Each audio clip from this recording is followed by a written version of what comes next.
Thank you very much indeed.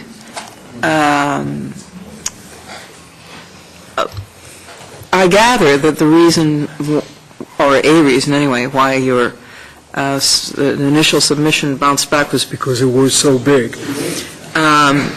Perhaps if you could break it into more digestible chunks, we would be happy to append, classify as exhibits, whatever. Could I just say one little further thing, because I didn't address C-15 specifically. Can I just do that before you take questions? Thank you. My view is that, and I didn't figure this out until I was on the plane, one of your sections will result in a person who has one plant in a rental accommodation getting a 9-month minimum.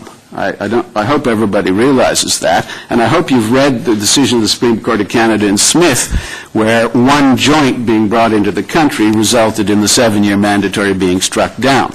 The import issue that came up earlier, go ahead, pass the bill, we'll deal with it in the courts, where you will have independent judgment that will measure these bills against the Constitution. I read the citizenship thing that the government put out the other day, and it referred to us as a parliamentary democracy. In 1982, we became a constitutional democracy. And so everything that you do is going to be measured against the Constitution.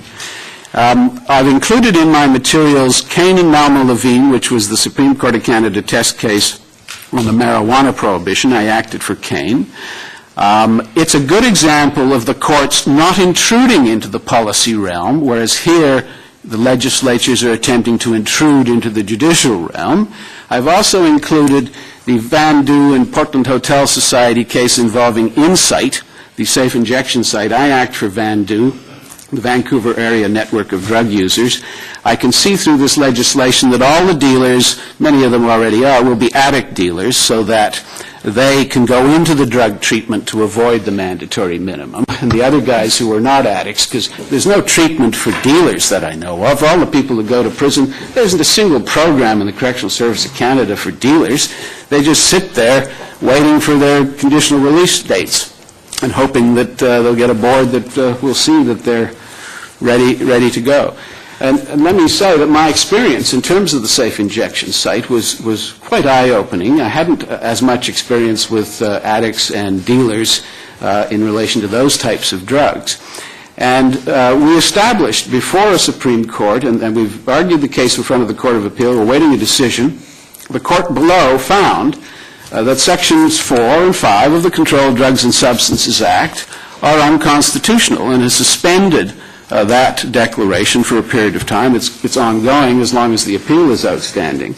But this is what we learned was it was the law that causes the grossly disproportionate effects. When you've got somebody who's become an addict, in other words, the deterrence has failed. He has become an addict to heroin, crack cocaine, whatever it might be.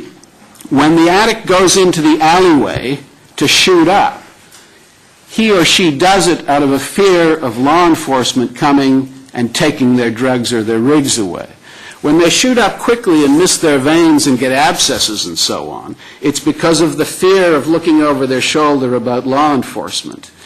And then they go off and they have sex with other people in society and they spread hepatitis C. And so the fear of the law is driving or causing the very harms that many of you think these types of laws will prevent. It's having exactly the opposite effect.